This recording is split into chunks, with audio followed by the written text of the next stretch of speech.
नमस्कार, स्वागत है आपका आज के ताजा और बड़ी समाचारों में। तो चलिए बात करते हैं खबरों को एक एक करके। अगर इससे पहले कि आप हमारे चैनल पर नए हैं तो चैनल को सब्सक्राइब करके बेल आइकन को दबा दें ताकि सभी प्रकार के लेटेस्ट न्यूज की जानकारी मिलती रहे।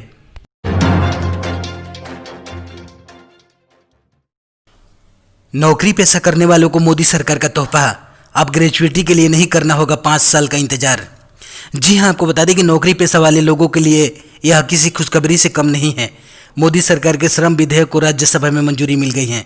इस बिल के पास होने के बाद अब नौकरी करने वाले लोगों को ग्रेजुएटी के लिए 5 साल का इंतजार नहीं करना होगा। इस बिल के पास होने के बाद देश के संगठित और असंगठित दोनों प्रकार के श्रमिकों को लाभ मिलेगा। वहीं अब लोगों को ग्रेजुएटी के लिए 5 साल के बजाय 1 साल का इंतजार करना होगा। मोदी सरकार ने श्रम सुधार विधेयक को राज्यसभा में पास करवा लिया है। इस विधेयक के पास होने के बाद ग्रेजुएटी के नियमों में बदलाव होगा। अब ग्रेजुएटी का लाभ पाने के लिए कर्मचारियों को 5 साल का इंतजार नहीं करना होगा, बल्कि नए प्रावधानों के तहत अब 1 साल पर भी ग्रेजुएटी का लाभ मिलेगा। नए लेबर कोड के तहत अब 1 साल की नौकरी पूरी करके छोड़ने पर कर्मचारियों को उसी के अनुपात में ग्रेजुएटी मिलेगी। वर्तमान नियम के मुताबिक कर्मचारी को 5 साल की नौकरी पूरी करने पर हर साल 15 दिन के सैलरी के हिसाब से ग्रेजुएटी मिलती है।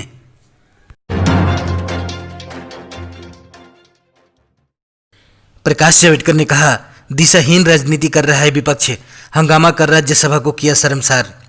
जी हां, आपको बता दें कि सत्तारूढ़ भाजपा ने विपक्ष की राजनीति को दिशाहीन बताते हुए कुछ महत्वपूर्ण विधेयकों को संसद में पारित होने को लेकर राष्ट्रपति रामनाथ कोविंद से शिकायत करने पर उनका मजाक उड़ाया है। पार्टी के वरिष्ठ नेता और केंद्रीय सूचना और प्रसारण मंत्री प्रकाश जावड़ेकर ने पत्रकारों से बातचीत करते हुए कहा कि जब क्रांतिकारी श्रम कानूनों पर संसद में बहस चल रही थी तब विपक्षी दलों ने इसका बहिष्कार किया। संसद में जब 2 कृषि विधेयकों पर मत विभाजन कराया जा रहा था तब उन्होंने अपनी सीट पर लौटने का उपसभापति का निर्देश नहीं माना। रविवार को हंगामे पर केंद्रीय मंत्री ने कहा कि विपक्षी दलों ने राज्यसभा को शर्मसार किया है। उन्होंने कहा कि विपक्ष की राजनीति दिशाहीन हो गई है। उन्हें संसद में बैठने और अपना विचार व्यक्त करने का अधिकार है, लेकिन इसके बदले उन्होंने संसद का बहिष्कार किया। रूस ने तैयार की कोरोना की दूसरी वैक्सीन, राष्ट्रपति पुतिन का बड़ा ऐलान। जी हां, आपको बता दें कि कोरोना वायरस की वैक्सीन बनाने के लिए तमाम देश काम कर रहे हैं। इस रेस में रूस भी शामिल हैं। रूस की ओर से पहले ही कोरोना वायरस की वैक्सीन बनाने का दावा किया जा चुका है, लेकिन अब रूस ने कोरोना की एक और वैक्सीन बनाने का दावा किया है। रूस के राष्ट्रपति व्लादिमीर पुतिन ने कहा कि जल्द ही हम कोरोना की दूसरी वैक्सीन को रजिस्टर कराएंगे। मंगलवार को नेशनल कंज्यूमर हेल्थ पर नजर रखने वाली एजेंसी ने बताया कि वेक्टर रिसर्च सेंटर ने कोरोना की एक और वैक्सीन तैयार कर ली। इसे एपीवैक नाम से 15 अक्टूबर को रजिस्टर कराया जाएगा।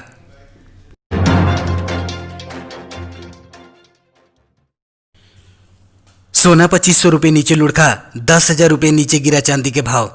जी हां, आपको बता दें कि सोना चांदी की कीमतों में बड़ी गिरावट आई है। लगातार चौथे दिन सोने चांदी की कीमतों में बड़ी गिरावट दर्ज की गई है। गुरुवार 24 सितंबर को सराफा बाजार की शुरुआत गिरावट के साथ ही हुई। सोने और चांदी के दामों में बड़ी गिरावट दर्ज की गई है। सोना इस हफ्ते में अब तक 2500 रुपये नीचे लुढ़क गया है। वहीं पिछले 4 दिनों में चांदी की कीमत में 10,000 रुपये की गिरावट आ चुकी है। सोने की कीमत में पिछले 4 दिनों से गिरावट जारी है। गुरुवार को सोने की कीमत 0.45% गिरकर 49,293 पर पहुंच गई। वहीं चांदी के फ्यूचर भाव में 3% की बड़ी गिरावट आई और चांदी गिरकर 56,710 रुपये प्रति किलोग्राम पर पहुंच गया। पिछले 4 दिनों में सोने की कीमत में 2500 रुपये की गिरावट आई है।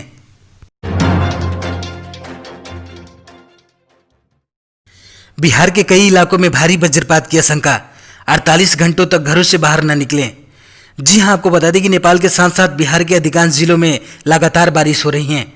भारी बारिश के कारण कई नदियों के जलस्तर में फिर से वृद्धि होने लगी है। इस बीच नेपाल से पानी छोड़े जाने के कारण गंडक का जलस्तर भी बढ़ गया है। वहीं मौसम विभाग ने लोगों को पूरी तरह से सतर्क रहने की हिदायत दी है। कई जिलों में भारी बारिश के साथ साथ वज्रपात की भी आशंका व्यक्त की गई है।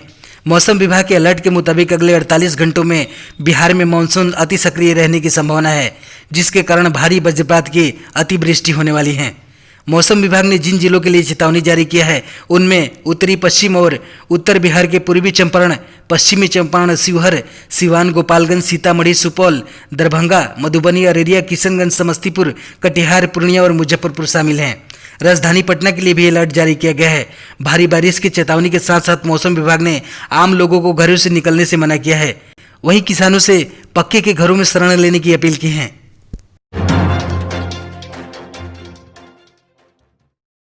आरजेडी को उपेंद्र कुशवाहा का संदेश, गठबंधन के लिए बदलना होगा नेतृत्व। जी हां, आपको बता दें कि बिहार में विधानसभा चुनाव से ठीक पहले आरजेडी के नेतृत्व वाले महागठबंधन के घटक दलों को लगता है कि तेजस्वी यादव का नेतृत्व स्वीकार नहीं है। शायद यही वजह है कि पहले हिंदुस्तान अवाम मोर्चा हम के जीतन राम मांझी ने गठबंधन छोड़ा और अब आरएलएसपी के उपेंद्र कुशवाहा भी तैयारी पर लगे हैं। उपेंद्र कुशवाहा ने महागठबंधन छोड़ने के संकेत दिए हैं। उन्होंने कहा कि आरजेडी ने जो अपना नेतृत्व खड़ा किया है उसके पीछे रहकर बिहार को नहीं बदला जा सकता है। अगर आज भी आरजेडी यदि अपना नेतृत्व बदल लें तो उपेंद्र कुशवाहा अपने लोगों को आज भी समझा लेंगे। बता दें कि जीतन राम मांझी के दल हिंदुस्तान अवाम मोर्चा ने पहले ही महागठबंधन छोड़ दिया है और जनता दल यूनाइटेड के साथ हाथ मिला लिया है। अगर उपेंद्र कुशवाहा भी महागठबंधन छोड़ते हैं तो जीतन राम मांझी के बाद ऐसा करने वाले दूसरे नेता होंगे। जानकारी के मुताबिक उपेंद्र कुशवाहा की राष्ट्रीय लोक समता पार्टी आरएलएसपी सीटों के बंटवारे के मुद्दे पर कोई फैसला नहीं किए जाने से नाराज हैं।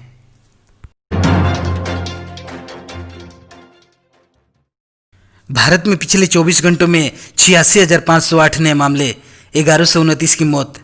जी हां, आपको बता दें कि भारत में हर रोज कोविड-19 के मामले बढ़ रहे हैं। स्वास्थ्य मंत्रालय के द्वारा जारी किए गए ताज़ा आंकड़ों के अनुसार देश में कोरोना संक्रमितों की संख्या 57,32,518 हो गई है। पिछले 24 घंटों में कोरोना के 86,508 नए मामले सामने आए हैं। इस दौरान देश में 87,374 मरीज ठीक हो चुके हैं। 24 घंटों में देश में 1129 कोरोना संक्रमितों की मौत भी हुई हैं। अब तक कुल 46,74,987 मरीज ठीक हो चुके हैं। 91,149 लोगों की जान गई हैं। रिकवरी रेट की बात करें तो यह मामूली बढ़त के बाद 81.55% पर पहुंच गया है।